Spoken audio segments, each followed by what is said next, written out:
नमस्कार, times town और भारत पर आपका बहुत बहुत स्वागत है। आपके साथ मैं हूं राकेश पांडे। शाम के 4:50 का वक्त हो चुका है। वक्त हो गया है देश के सबसे पसंदीदा डिबेट शो राष्ट्रवाद का। राष्ट्रवाद यानी देश से बढ़कर कुछ नहीं। और मेरी मौजूदगी इस समय है गोंडा में। गोंडा से बिल्कुल सटी अयोध्या, और अयोध्या में कल प्रधानमंत्री मोदी ने राम मंदिर पर धर्म ध्वजा फहराई। लेकिन इस देश में बाबरी वाली सियासत रुकने का नाम नहीं ले रही है। आज देश ने संविधान दिवस भी मनाया। आज देश में संसद में संविधान दिवस का औपचारिक कार्यक्रम हुआ।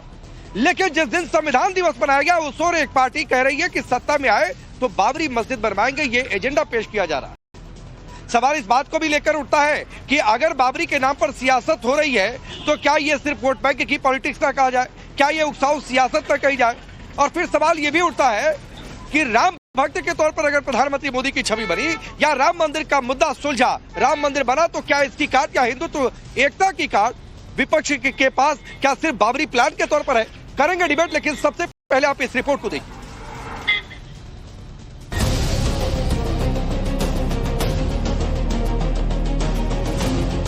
कांग्रेस क्षमता में आएगा तो दो चीज बनाएंगे, बाबरी मस्जिद, हॉस्पिटल।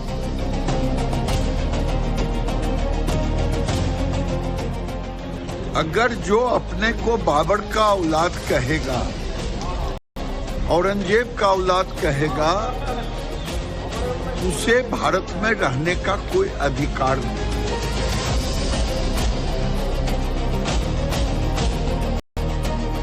और हमारा ये मानना है कि एक बार जब मस्जिद थी है ता कयामत तक मस्जिद रहेगी। अगर किसी ने हिम्मत दिखा दिया जब बाबरी मस्जिद फिर से हिंदुस्तान में बनेगा तो भारत चुप नहीं बैठ रहा है। पूरे देश में आज संविधान दिवस मनाया जा रहा है, लेकिन इसी के बीच ये बहस भी तेज है कि आखिर बाबरी मस्जिद पर सियासत कब तक होगी।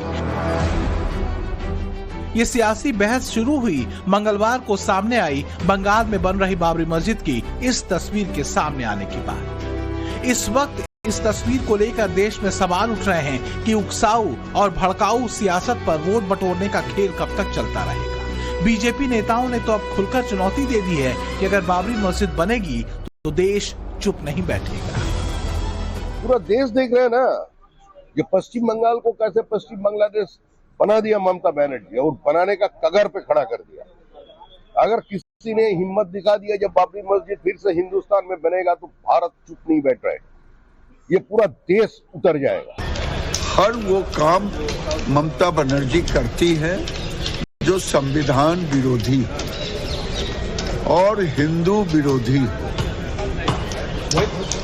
आज उन्होंने, उनके विधायकों ने जो चैलेंज किया है बाबरी मस्जिद बनाएंगे, ये देश के लिए दुर्भाग्य है। अगर जो अपने को बाबर का औलाद कहेगा, औरंगजेब का औलाद कहेगा, उसे भारत में रहने का कोई अधिकार नहीं। इस विवाद ने तूल इस वजह से भी पकड़ा क्योंकि जिस दिन राम मंदिर में धर्म ध्वजा को फहराया गया उसी दिन 6 दिसंबर को नई बाबरी मस्जिद की नींव के पोस्टर जगह जगह लगाए गए, जिसके बाद मुगलों की क्रूरता बनाम धर्म की रक्षा के लिए बलिदान का मामला और तेज गूंजने लगा। गुरु तेग बहादुर के शहीदी दिवस पर पीएम मोदी और सीएम योगी ने मुगल शासक औरंगजेब की क्रूरता का जिक्र किया तो बहस को नई धार मिल गई। मुगलों ने पूरे भारत का इस्लामीकरण करने की एक मुहिम चला रखी थी। औरंगजेब जैसा क्रूर बादशाह मनमानीपन पर उतर आया था। तिलक को मिटाने के लिए, जनेऊ को समाप्त करने के लिए 500 साल पुराने इतिहास पे कोई बात नहीं करना चाहते हम, क्योंकि सवाल ये कि आज वर्तमान पे सवाल नहीं पूछा जा रहा है। प्रधानमंत्री जी भी 500 साल पीछे ले जा रहे हैं। सवाल इस बात का है कि प्रधानमंत्री जी ने 2022 तक किसानों की आय दुगनी करने का वादा किया था, बेटी पढ़ाओ बेटी बचाओ का नारा दिया था। उत्तर प्रदेश में जिस तरह से मुकदमे वापस हो रहे हैं वो किसी से छुपा हुआ नहीं है। नौजवानों के पास रोजगार नहीं है, महंगाई अपने चरम पे है, लोगों के घरों का बजट बिगड़ गया है। ये वो मुद्दे हैं जिन मुद्दों पे भारतीय जनता पार्टी जवाब नहीं देना चाहती, इसलिए इतिहास के पीछे औरंगजेब का ये सियासी चैप्टर जब खुला तब ममता बनर्जी ने बीजेपी और केंद्र सरकार पर दो समुदायों को लड़ाने का आरोप लगा दिया। लेकिन बाबरी मस्जिद बनाने का ऐलान करने वाले हुमायूं कबीर पर ममता सीधे नहीं बोल रही। बीजेपी पर हमलावर ममता ने कहा, अब जब लोकतंत्र दांव पर है, जब धर्मनिरपेक्षता खतरे में है, जब संघवाद को ध्वस्त किया जा रहा है, ऐसे महत्वपूर्ण समय में संविधान की रक्षा करनी चाहिए। तो सवाल है कि लड़ा कौन रहा है? सनातन पहचान और संस्कृति पर हुए मुगलों के हमलों की याद दिलाने वाले, धर्म की रक्षा में बलिदान देने वाले गुरुओं की गौरवगाथा कहने वाले, या बाबर और बाबरी को जिंदा करने वाले विपक्ष के नेता? देखिए, हमारा तो ये मानना है कि 6 दिसंबर 1992 भारत देश के लिए एक काला दिन था, डेमोक्रेसी के लिए काला दिन था, जिस दिन हमारी बाबरी मस्जिद को एक षड्यंत्र के जरिए शहीद कर दिया गया। और हमारा ये मानना है कि एक बार जहां मस्जिद थी है, ता कयामत तक मस्जिद रहेगी, हमारा ईमान बोलता है। बंगाल कांग्रेस के नेता शुभांकर सरकार तो 2 कदम और आगे निकल गए। उन्होंने पश्चिम बंगाल में सत्ता में आने पर बाबरी मस्जिद और हॉस्पिटल साथ साथ बनाने की बात कहकर आग में और घी डालने का काम कर दिया। कांग्रेस क्षमता में आएगा तो 2 चीज बनाएंगे, बाबरी मस्जिद हॉस्पिटल, उसका सामने रहेगा बाबरी मस्जिद का जो सिस्टम, अंदर में रहेगा हॉस्पिटल, राम मंदिर हॉस्पिटल, जिसका सामने रहेगा राम मंदिर और अंदर में रहेगा हॉस्पिटल। कांग्रेस का ये वादा है। फिलहाल बड़ा सवाल ये है कि जब सुप्रीम कोर्ट ने बाबरी ढांचे का अध्याय बंद कर दिया था, तो फिर बंगाल में बाबरी का नया चैप्टर क्यों खोला जा रहा है? नई बाबरी मस्जिद की ये जिद हुमायूं कबीर की है या वो टीएमसी की सीक्रेट स्क्रिप्ट पढ़ रहे हैं? ममता बनर्जी बीजेपी पर सांप्रदायिक सियासत का आरोप तो लगा रही हैं, लेकिन इस मुद्दे पर उनकी चुप्पी के पीछे वोट बैंक का डर है या कोई सियासी strategy? Bureau report, times now, Navbharat. चलिए अपनी रिपोर्ट देखिए। मैं आपका परिचय आज के मेहमानों से करवाता हूं। विजय शर्मा भारतीय जनता पार्टी के नेता और प्रवक्ता, शादाब शम्स अध्यक्ष हैं उत्तराखंड वक्फ बोर्ड के, अश्विनी मिश्रा कांग्रेस पार्टी के नेता, आदिल हसन एमआईएम के नेता और प्रवक्ता, अखिलेश कटियार समाजवादी पार्टी के नेता और प्रवक्ता और हाजी नाजिम खान मुस्लिम स्कॉलर के तौर पर आप सभी का बहुत बहुत स्वागत है। शुरुआत अश्विनी मिश्रा आपसे कहता हूँ, तो बिहार में हार गए तो सवाल है कि बंगाल में अस्तित्व कैसे बचेगा? तो इसका काउंटर प्लान कांग्रेस का यह है कि बाबरी मस्जिद बनवाएंगे तभी बंगाल जीत पाएंगे। पांडे जी, आप बयान को कितना तोड़ते मरोड़ते हैं। आप देखें, उस बयान में साफ साफ कहा है कि मंदिर, मस्जिद और अस्पताल सब कुछ होना चाहिए। उसका जो बयान का आप तात्पर्य देखेंगे, उन्होंने मंदिर का भी जिक्र किया। और ये बार बार बाबरी मस्जिद को आप अयोध्या से जोड़ के क्यों देखते हैं? राम मंदिर को अयोध्या से जोड़ के क्यों देखते हैं? हमारी सोसाइटी में भी एक राम मंदिर है। इसका मतलब थोड़ी है कि वो अयोध्या वाला राम मंदिर है या बाबरी मस्जिद, अयोध्या वाली बाबरी मस्जिद की बात कर रहे हैं। इसे कहते हैं मीडिया द्वारा बयान को तोड़ मरोड़ कर एक राजनीतिक रंग, एक सांप्रदायिक रंग देना। उन्होंने सिर्फ इतना कहा कि हम मस्जिद बनाएंगे, मंदिर बनाएंगे, अस्पताल बनाएंगे, सब कुछ बनना चाहिए। एक सोसाइटी के लिए सब चीजें जरूरी होती हैं। पता नहीं आप बार बार पांडे जी, आप या बाकी मीडिया वाले हर चुनावी मुद्दे को हमेशा एक कम्युनल एंगल लेकर के क्यों देखते हैं? मुझे लगता है चुनाव होना चाहिए डेवलपमेंट पर, चुनाव होना चाहिए रोजगार पर, चुनाव होना चाहिए महिला सुरक्षा पर, चुनाव होना चाहिए लॉ एंड ऑर्डर पर। इन सब पे डिस्कशन होना चाहिए। पर घूम फिर के डिस्कशन सिर्फ और सिर्फ हिंदू मुसलमान पर आकर कटक जाता है कि इससे भारतीय जनता पार्टी की राजनीतिक रोटियां सिकती हैं। कांग्रेस पार्टी के नेता को मैंने कहा, कांग्रेस पार्टी के नेता को सुनिए अश्विनी मिश्रा, कांग्रेस पार्टी के नेता को मैंने कहा कि जाओ बाबरी मस्जिद बनवाएंगे, बात बोल दो। मैंने कहा फोन करके, बीजेपी के किसी नेता ने कह दिया कि जाओ बोल दो कि बाबरी मस्जिद बनवाएंगे। और अब नहीं, और एक बात सुनिए, ये मीडिया वाले, ये नेतागिरी वाले लोग क्या समझते हैं मीडिया को कि मासूम है, हमें चीजों की समझ नहीं है, या जनता मासूम है? इतनी मासूमियत से मत बातें किया करिए अश्विनी मिश्रा। पांडे जी, आपने सबको पता है कि राम मंदिर की अगर बातचीत करते हो, कौन से राम मंदिर? राहुल गांधी नहीं जा रहे हैं। नहीं, सुनिए अश्विनी मिश्रा, सबको पता है कि राहुल गांधी कौन से राम मंदिर नहीं जा रहे हैं। सबको ये पता है कि कौन सी बाबरी मस्जिद बनवाने की बात हो रही है। सबको ये पता है कि 6 दिसंबर की तारीख क्यों रखी जा रही है शिलान्यास की। इतना कोई मासूम नहीं है। तो प्लीज इस मासूमियत से बाहर निकलिए और दिखावा मत करिए सर। ये शुद्ध तौर पर प्रपंच की भाषा में आता है। नहीं, यही तो समस्या है पांडे जी, उन्होंने पूरा बयान देखिएगा, पूरा बयान में उन्होंने मंदिर, मस्जिद, अस्पताल तीनों शब्दों का इस्तेमाल किया। पर आपको पता नहीं वो अयोध्या की 6 दिसंबर की बाबरी मस्जिद से इतना प्यार क्यों है, इसके कारण भारतीय जनता पार्टी की राजनीतिक रोटियां सिकती रहती हैं। और मैं आप पे दोष नहीं दे रहा हूं, मैं पूरे मीडिया या भारतीय जनता पार्टी के इकोसिस्टम की बात कर रहा हूं, जो कहीं ना कहीं हर चुनावी मुद्दे को कम्युनल एंगल देने की कोशिश करता रहता है चुनाव के टाइम पर। बाकी टाइम हम लोग नहीं sir, leave BJP. Ashwini Mishra, मैं कह रहा हूं भारतीय जनता पार्टी को किनारे रख दीजिए एक मिनट के लिए। मैं अभी नहीं भारतीय जनता पार्टी की बात कर रहा हूं। आपकी पार्टी के एक नेता उठकर आकर कह देंगे कि हम बाबरी मस्जिद बनवाएंगे, सत्ता में आ जाएंगे, तो ये जनता समझ रही है कि इस तरीके के बयान क्यों दिए जा रहे हैं। आप छोड़ दीजिए भारतीय जनता पार्टी को, उसकी सियासत को छोड़ दीजिए एक मिनट के लिए। सबको यह पता है कि अगर 6 दिसंबर की तारीख रखी जाएगी तो क्यों 6 दिसंबर की तारीख रखी जाएगी। सबको यह पता है कि अगर आप लोग खामोशी और आप यहां पर बैठकर सपोर्ट कर रहे हैं शुभंकर सरकार के इस बात को, तो सबको यह पता है कि आप हुमायूं कबीर के साथ जाकर खड़े हुए हैं। पांडे जी, बाबर इस देश का इतिहास है, उसको आप नहीं झुटला सकते। बाबरी मस्जिद इस देश का इतिहास है, उसको आप नहीं झुटला सकते। काला इतिहास है, मुसलमान इस देश का इतिहास है। अश्विनी मिश्रा, मेरे लिए बाबर इस देश का काला इतिहास है। देश को हिंदू मुस्लिम, मेरे लिए बाबर इस देश का क्रूर इतिहास है, और मैं काले और क्रूर इतिहास को ट्रॉफी की तरह सजाकर नहीं रखूंगा। एक बात जानिए, आप मेरे लिए बाबर इस देश का काला और क्रूर इतिहास है, और मैं किसी भी काले और क्रूर इतिहास को ट्रॉफी की तरह सजाकर नहीं रखूंगा। मैं इस देश में कलाम के इतिहास को जीवंत करना चाहूंगा। मैं इस देश में वीर अब्दुल हमीद के इतिहास को जीवंत करना चाहूंगा। मैं इस देश में उन मुसलमानों के इतिहास को जीवंत रखना चाहूंगा जिन्होंने इस देश के लिए कुर्बानी दे दी। पांडे जी, फिर से आप जो है कलराइजेशन कर रहे हैं। मैं फिर से वही बात दोहरा रहा हूं कि ये विषय देश के इतिहास का और वर्तमान का है। वर्तमान में देश में 20%, 18-19% मुसलमान हैं। नहीं सर, नहीं अश्विनी मिश्रा, ये विषय इस बात का है कि आप अपनी सियासत के लिए, नहीं अश्विनी मिश्रा, ये इस बात का सवाल है कि इस देश में आप अपनी सियासत के लिए, अपने खोते सियासी अस्तित्व को बचाने के लिए काले और क्रूर इतिहास को जिंदा करना चाहते हैं।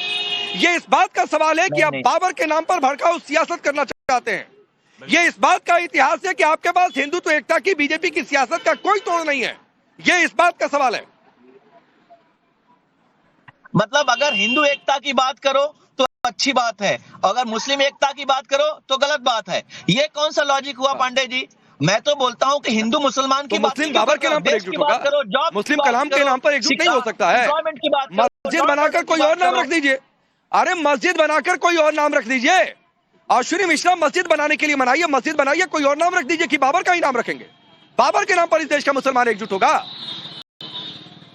अरे कोई नहीं पांडे जी, मुझे लगता है जब मस्जिद बनेगी हम आपसे ही पूछ लेंगे, आप बता दीजिएगा क्या नाम रखना है, हम वही नाम रख देंगे। विषय मंदिर, मस्जिद और हॉस्पिटल बनने का है। नहीं सर, मुझसे मत पूछिए प्लीज, मुझसे मत पूछिए, ये मेरा कोई विषय नहीं है, ये मेरा कोई विषय नहीं है। और पूछने का शौक होगा तो अश्विनी मिश्रा पूछ लीजिएगा। मैं आपको 10 इस देश के वीर सपूत मुसलमानों के नाम गिरा दूंगा जिनके ऊपर मस्जिद के नाम रखे जा सकते हैं। शौक होगा तो पूछ लीजिएगा, वो भी आपको सजेशन दे दूंगा। लेकिन विजय शर्मा, आपको डिबेट में लाता हूं। कह रहे हैं कॉलोनाइजेशन की ओर मत जाइए, कह रहे हैं कि नहीं साहब, ये इस तरीके की सवाल ये है कि बाबर के ही नाम को ये क्यों जिंदा करना चाहते हैं।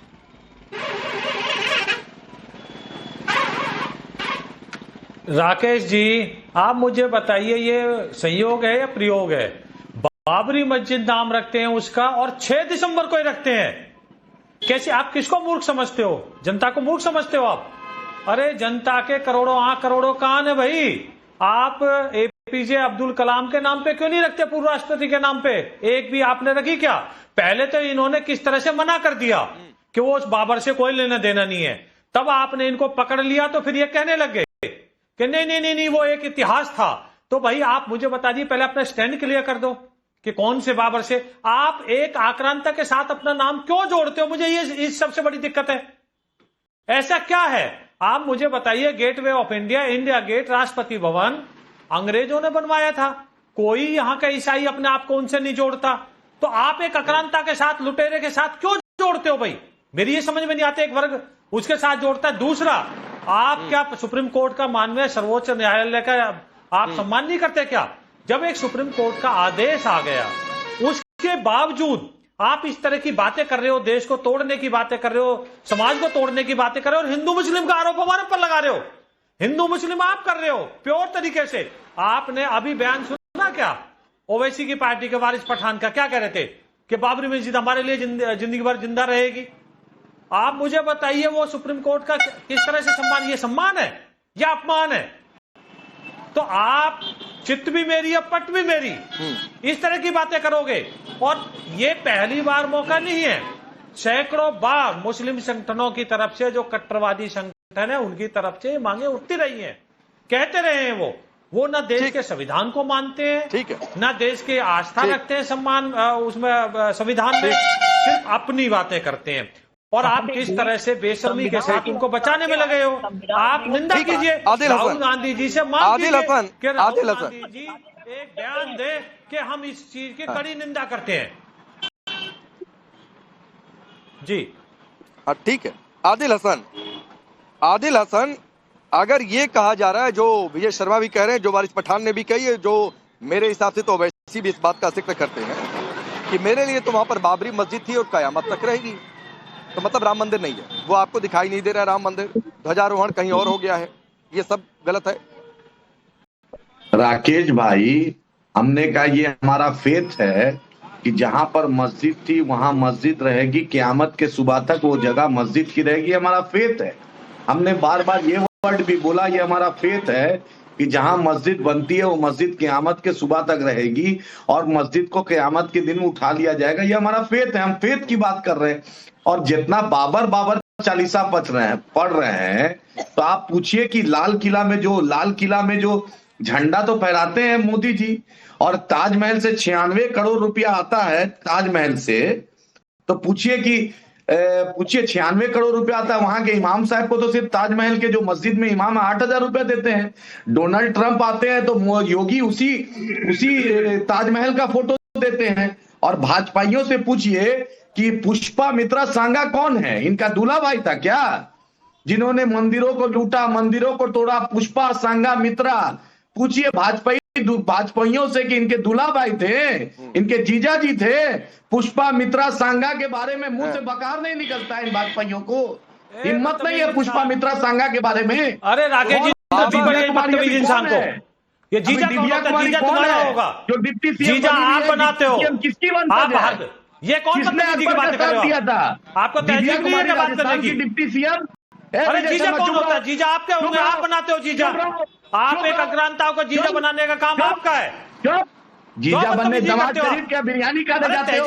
मेरे बतलाओगे? एक आप टीवी के ऊपर प्लीज माइंड योर लैंग्वेज। एक मिनट, सबकी आवाज डाउन करिए, सबकी आवाज डाउन करिए, पीसीआर सबकी आवाज डाउन करिए। आप लोग नेशनल चैनल पर है। आदिल प्लीज, कौन किसका जीजा कौन किसका दूल्हा ये देखने के लिए डिबेट में आते हैं क्या? मैं पूछूं बाबर किसका दूल्हा था, ये कोई बात है क्या? बाबर को ऐसे सिर माथों पर बिठा कर रखा जाता है, कोई बात है क्या? प्लीज सभी शब्दों का ध्यान रखें। आप सबकी आवाज ऑन एयर है। आदिल अपनी बात रखिए। पूछिए दिव्या कुमारी जो डिप्टी चीफ मिनिस्टर है वो किसकी वंशज है? उसने अकबर का साथ दिया, उनके बाप दादाओं ने। भाजपा ने उनको क्यों डिप्टी सीएम बनाया? और पुष्पा मित्रा सांगा जिसने मंदिरों को लूटा, जिसने मंदिरों को तोड़ा, उस पर भाजपा के मुंह से बकार नहीं निकलता है। भाजपाइयों की औकात नहीं है। और नवाज शरीफ गया बिरयानी खाने, आदिल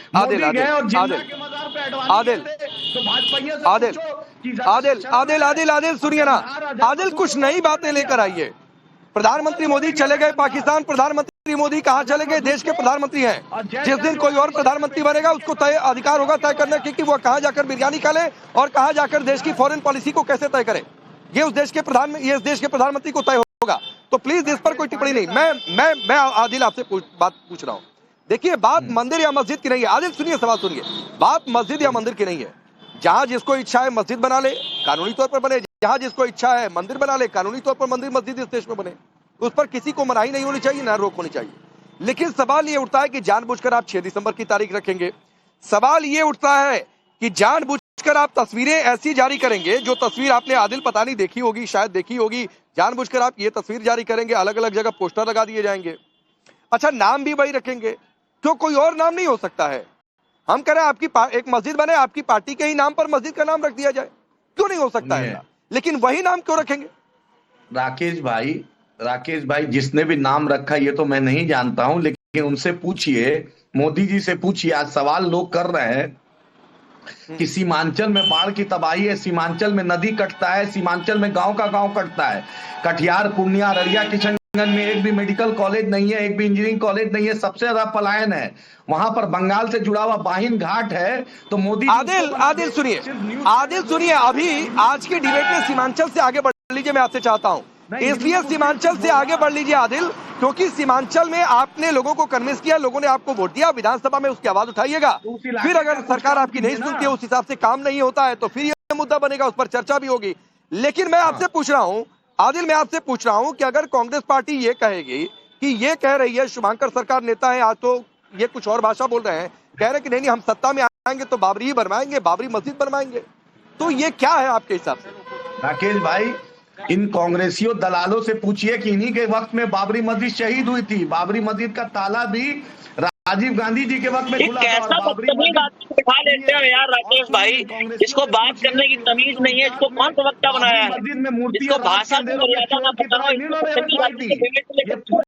की जननी कांग्रेस पार्टी है। ये क्या कौन बोल रहा है? का इस्तेमाल करते हो आप भाई, इसको चुप कराइए। तुम जो बदतमीजी की भाषा इस्तेमाल कर रहे हो ना नेशनल टीवी में बैठ के, नहीं बार बार सिखा दूंगी तुमको। अरे बिहार में तो मेंटल हो गया। अश्वनी पूछिए तो। एक राकेश भाई, मेरा नाम आदिल है। एक मिनट प्लीज आदिल, आपने मुझसे सवाल किया था। आदिल सुनिए, मैं आपसे रिक्वेस्ट कर रहा हूँ। आदिल हाँ, मैं आप ही के पास आ रहा हूँ। मेरी एक रिक्वेस्ट है कि भाई नेशनल चैनल है, ये नहीं अच्छा लगता है। फिर कोई आपने कहा कितनी दलाली की, ये दलाली पर डिबेट है क्या? तो नहीं अच्छा लगता है। थोड़ा सा शब्दों की मर्यादा रखिए। आप कांग्रेस को घेरिए, बीजेपी को घेरिए, कोई गुरेज नहीं है, लेकिन थोड़ा सा शब्द आप कुछ और वाइजली चूज सकते हैं। आप तो वकील है, कई सारे शब्द होंगे आपके पास, अपनी बात जारी रखिए। राकेश भाई पूछते हैं, ये तो देश की सच्चाई है ना। सुप्रीम कोर्ट में आरएसएस के लोग, बीजेपी के लोग ने शपथ दिया था कि बाबरी मस्जिद को कुछ नहीं करेंगे। शपथ दिया था उन्होंने, सुप्रीम कोर्ट को झूठ बोला। और ये कांग्रेसियों ने, पीवी नरसिम्हा राव देश के प्रधानमंत्री थे और शहीद हुई बाबरी मस्जिद कांग्रेस के वक्त। राजीव गांधी ने ताला खुलवाया 1949 में। पंडित नेहरू और गोविंद बल्लभ भाई पंत के वक्त में रात के अंधेरों में चोरी की तरह मूर्ति रखी गई। और उसके बाद आरएसएस के वो जो डीएम था नायर, उसको आरएसएस ने राज्यसभा भेजा, लोकसभा भेजा। तो सबकी, कांग्रेस और बीजेपी दोनों है, बाबरी मस्जिद को शहीद करने में दोनों का योगदान है। आदिल, और सुप्रीम कोर्ट ने भी कहा कि बाबरी मस्जिद के कोई ऐसा चीज नहीं मिलता है जहां पर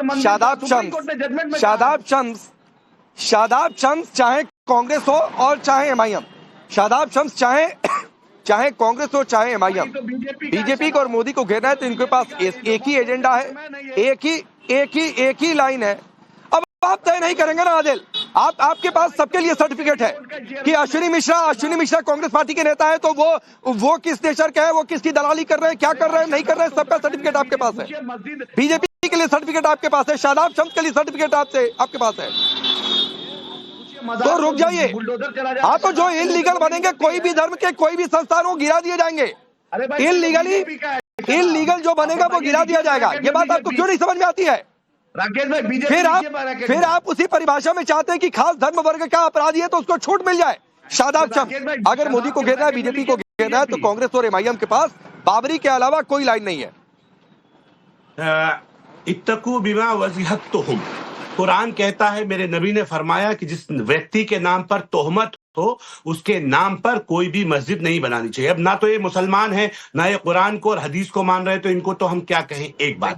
दूसरी बात, आप बीच में मत बोलिएगा, मैंने आपके बीच में बिल्कुल इंटरफेयर नहीं किया। आदिल साहब, आपसे रिक्वेस्ट है, मेरी ये क्या तरीका है? एक मिनट सबकी आवाज डाउन। आदिल प्लीज, मैं आपको रिक्वेस्ट भी कर रहा हूं, और दूसरा कुछ शब्द समझना है तो सर वो भी समझ लीजिए। नेशनल टीवी चैनल पर, मैं अपने प्लेटफॉर्म पर और टाइम्स नाउ भारत पर मैं किसी भी तरीके के असंसदीय शब्दों का इस्तेमाल किसी के लिए वो बर्दाश्त नहीं कर सकता हूं।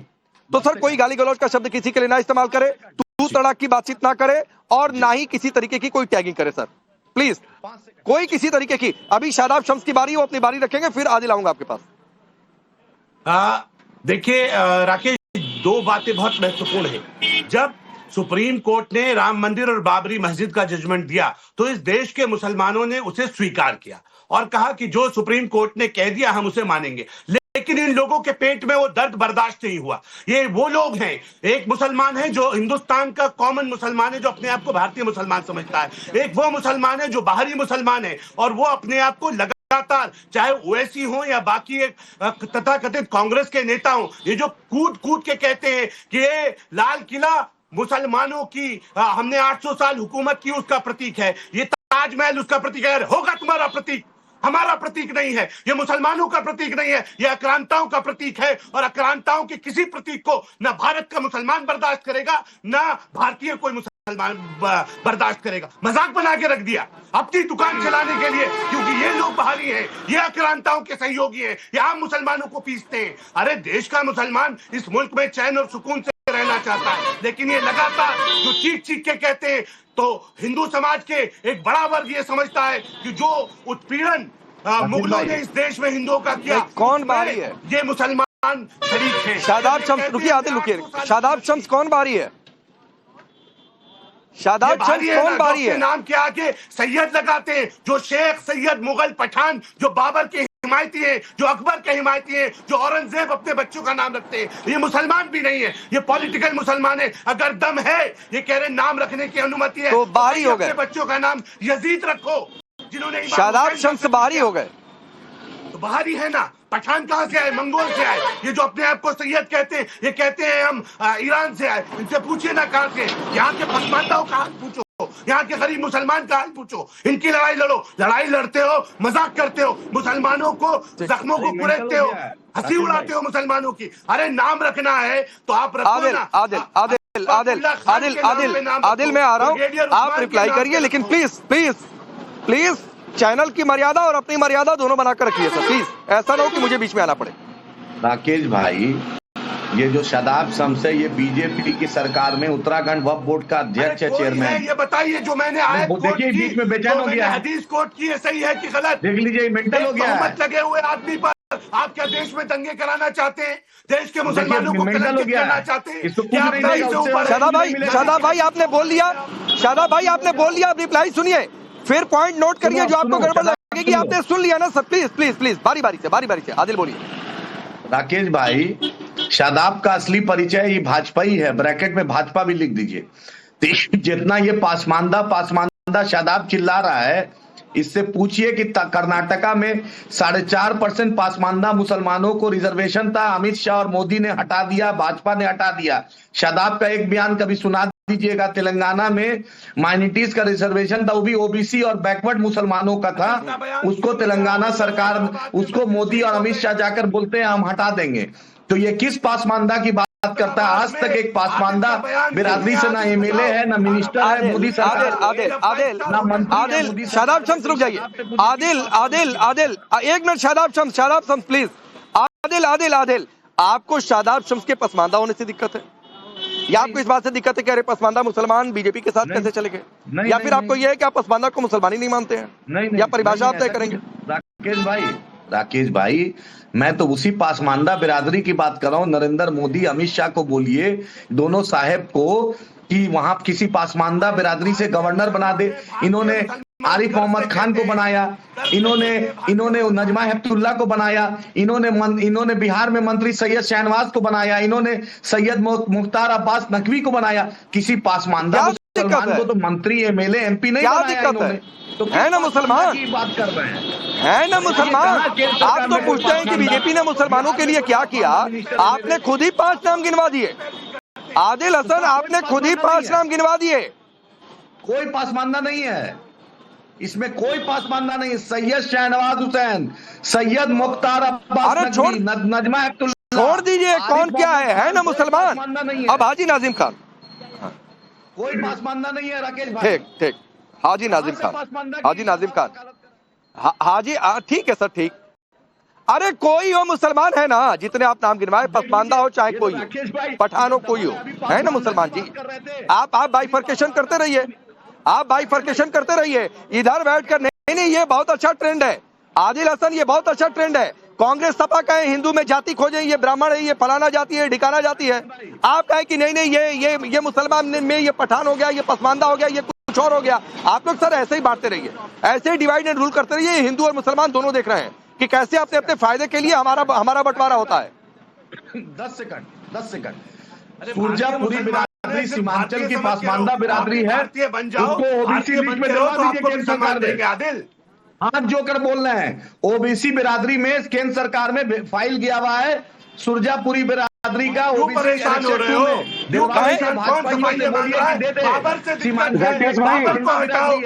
छोड़िए, नहीं इस पर भी चर्चा कर लूंगा। सुनिए आदिल इस पर भी चर्चा कर लूंगा। किसी दिन जातियों पर और किसी दिन रिजर्वेशन पर डिबेट होगी तो इस पर भी चर्चा कर लूंगा सर, इस पर भी चर्चा कर लूंगा। हाजी नाजिम खान, मेरा सवाल ये है कि राम मंदिर बन गया, संपूर्ण हो गया, अब तो ध्वजा भी फहराई गई, इसका मतलब मंदिर कार्य पूर्ण हुआ। देश राम मंदिर के मुद्दे से आगे निकल चुका है, देश बाबरी के मुद्दे से आगे निकल चुका है, लेकिन फिर भी इस मुद्दे को छोड़ने की ख्वाहिश क्यों नहीं है? क्यों बाबरी के मुद्दे को बार बार जिंदा करने की कोशिश की जा रही है?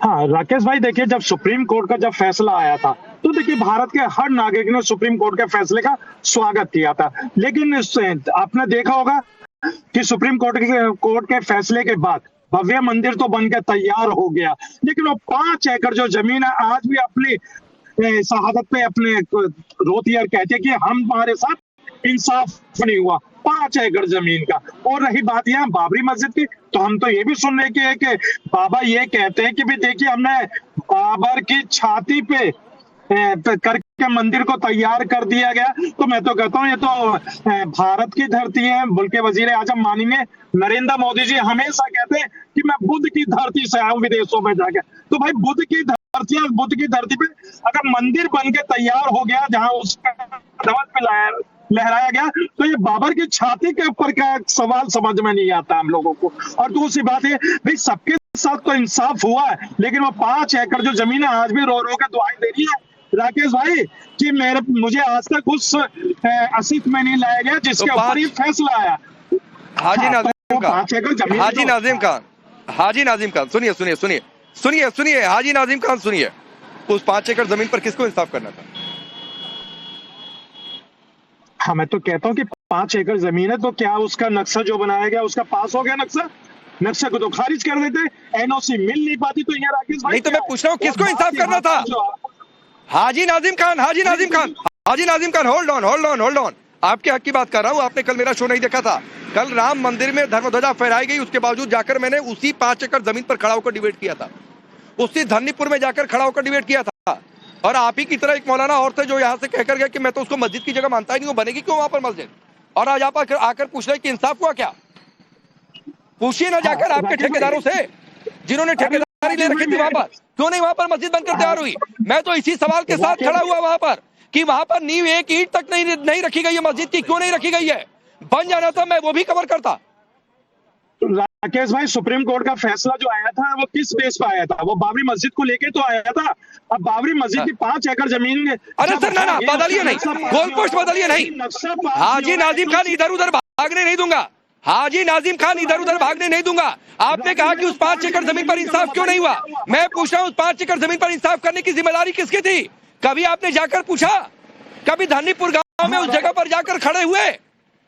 कभी पूछा जो उस कमेटी के लोग हैं कहा क्यों नहीं बनी मस्जिद भाई वहां का? और सुनिए हाजी नाजिम खान एक और बात सुनिए, जो वहां पर बोर्ड लगे हैं ना सर, 2 बोर्ड लगे हुए हैं, 2 बोर्ड पर मस्जिद कैसी बनेगी बाकायदा डिजाइन का पोस्टर लगा हुआ है। वो पोस्टर भी कई जगहों से फटा हुआ है।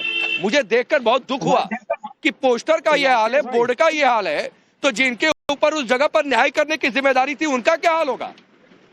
हाँ राकेश भाई देखिए मैं धन्नीपुर की उस जमीन पे गया हूँ और अल्लाह का शुक्र है मैंने सजदा भी अदा करा, क्योंकि मैंने सजदा इसलिए करा कि मेरी बाबरी मस्जिद का जो इंसाफ हुआ तो वो 5 एकड़ जमीन में यहाँ पे मिली है। लेकिन आज वो जमीन जो पड़ी हुई अपनी जो बदकिस्मती पे रो रही है। मैं आपको अपना सोशल मीडिया पे मेरे फोटो पड़े हुए वहाँ के आप चेक कर सकते हैं। और दूसरी बात अरे तो कौन है उस बदकिस्मती का जिम्मेदार? Haji Nazim Khan, who is responsible for that?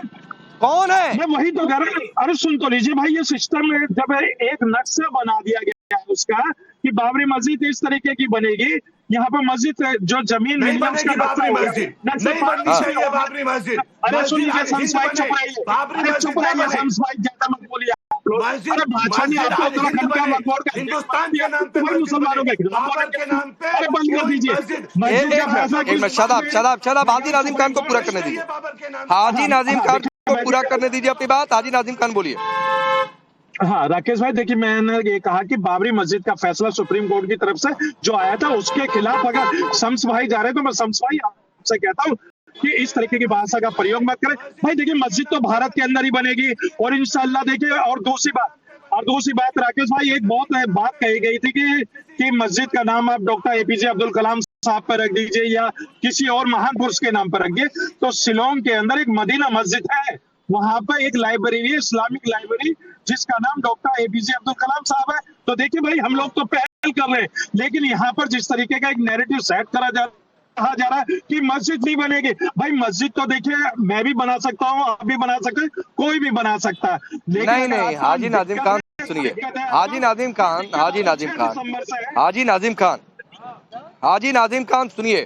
हाजी नाजिम खान सुनिए, आप कह रहे हैं कि मस्जिद का लोग विरोध करें, कोई मस्जिद का विरोध नहीं कर रहा। मैं फिर दोहरा रहा हूं, विरोध इस बात का हो रहा है शादाब शम्स की बाबर के नाम पर मस्जिद क्यों बनी। हाँ राकेश भाई देखिए मैं कहता हूँ कि एक रजिस्ट्रेशन प्रक्रिया चालू करवा दी जाए। शादाब शम्स को सुनिए, शादाब शम्स को। बाबर के नाम पर देश में मस्जिद बर्दाश्त नहीं करेंगे।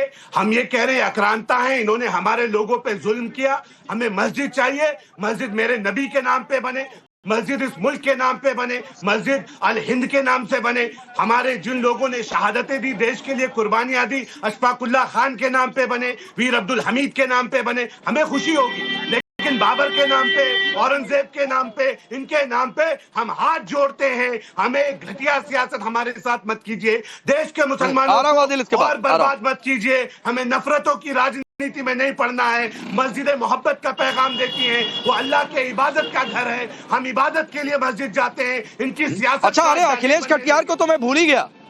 एक मिनट रुके।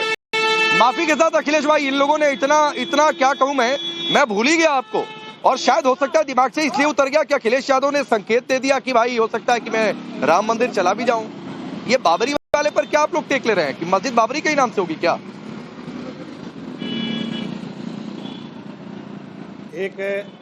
आप मुझे भूल गए, लेकिन मैं इत्मीनान से सुन रहा था कि लगता है पांडे जी आज हमको जो है डिबेट में लाना ही नहीं चाहते, तो मैं तो इंतजार कर रहा था आपका। पांडे साहब, ये जो कांग्रेस के बहुत सारे नेता, टीएमसी के बहुत सारे नेता अलग अलग मुद्दों पे बात करते हैं, लेकिन बहस हम राम मंदिर और बाबरी मस्जिद पे जो करते हैं, इससे किस पार्टी के किस राजनीतिक एजेंडे का भला होता है ये भी पूरा देश जानता है। और हम तो उस माननीय प्रधानमंत्री के काम के लिए सोचते थे कि ये गरीब का बेटा है, आया है गरीबों के हित में काम करेगा। और एक अदम गोडवी साहब की जो एक लाइन है पांडे साहब, मैं वो कह के फिर आगे बात शुरू करूंगा कि ये अमीरों से हमारी फैसला कुन जंग थी, फिर कहां से बीच में मंदिर और मस्जिद आ गए, जिनके चेहरे पे लिखी थी जेल की ऊंची फसीलें, राम नामी ओढ़ के संसद में आ गए। आज इस देश में जो गरीब और गरीब होता जा रहा है, पूंजी। कटियार जी सुनिए ना, सुनिए पूंजी 5%। तो मुझे एक बात बताइए, एक मिनट, तो क्या आप ये शायरी पढ़ने से पहले आपके मन में ये आपके नहीं, मैं आप ही के पास हूँ, मैं और किसी के पास जाऊंगा ही नहीं सर, मैं भूल ही गया था, मैं बता रहा हूँ, ये मेरी गलती है, मैं माफी आपसे मैंने मांग ली। क्या आपके मन में ये सवाल आया कि मैं कांग्रेस के नेता से पूछूंगा कि भाई तुमने ये बाबरी मस्जिद का नाम क्यों ले लिया? क्या आपके जहन में आया? नहीं, मैं कांग्रेस के नेता से नहीं पूछना चाहता। मैं तो अभी जो एक हमारे मित्र सुप्रीम कोर्ट के मुद्दे पे बोल रहे थे राकेश भाई, हम सब लोग माननीय सुप्रीम कोर्ट का सम्मान करते हैं, लेकिन इस देश ने 70-75 साल की आजादी में सुप्रीम कोर्ट के जज के ऊपर जूता फेंकते भी देखा है और वो बंदा खुलेआम घूमता है। यही सम्मान है क्या देश कर रही सुप्रीम कोर्ट का? इस पे भी कोई बात करे और कोई बोले कि सुप्रीम कोर्ट का ऐसा अपमान हम नहीं देंगे। आज ये जो बेरोजगारी है, महंगाई है, भ्रष्टाचार है, SIR है, वोट चोरी है, इतने मुद्दे हैं राकेश साहब। किसी मुद्दे पे जनता, आज हम लोग जब गांव जाते हैं तो लोग कहते हैं भैया हम वोट तो डाल देंगे लेकिन आप देखना। आज ऐसे ऐसे मुद्दों पे टीएमसी के नेता भी बयान देते हैं, कांग्रेस की भी नेता बयान देते हैं, जो मुद्दे ठीक है। अखिलेश कटियार जी माफी के साथ आपको रोकता हूं सर। आज आपके साथ मैंने अन्याय कर दिया, इसका कंपनसेशन मैं किसी दिन कर दूंगा। आपको सबसे कम समय दिया, मैं भूल भी गया। लेकिन एक बात कहते हुए कि बहुत आसानी से मैंने ये सवाल पूछा कि कांग्रेस से पूछने का ये ख्याल आपके मन में आया कि कांग्रेस ने बाबरी मस्जिद का नाम क्यों ले लिया, तो आप उस लाइन को स्किप कर गए, बहुत आसानी से स्किप कर गए। एसआईआर पर 2 जगहों से मैं राम मंदिर कवर करने के बाद रुक इसीलिए गया हूं कि एसआईआर की जमीनी हकीकत जानूं। लोग कह रहे कोई वोट नहीं कट रहा है। हाँ, कॉम्प्लिकेशन है, थोड़ा सा समय बढ़ना चाहिए, लोगों की मांग भी है। तो ये वोट कट्टे वाली थ्योरी भी लोग खारिज करने ग्राउंड पर, इस पर भी चर्चा करूंगा अलग से। फिलहाल आप सबका बहुत बहुत शुक्रिया।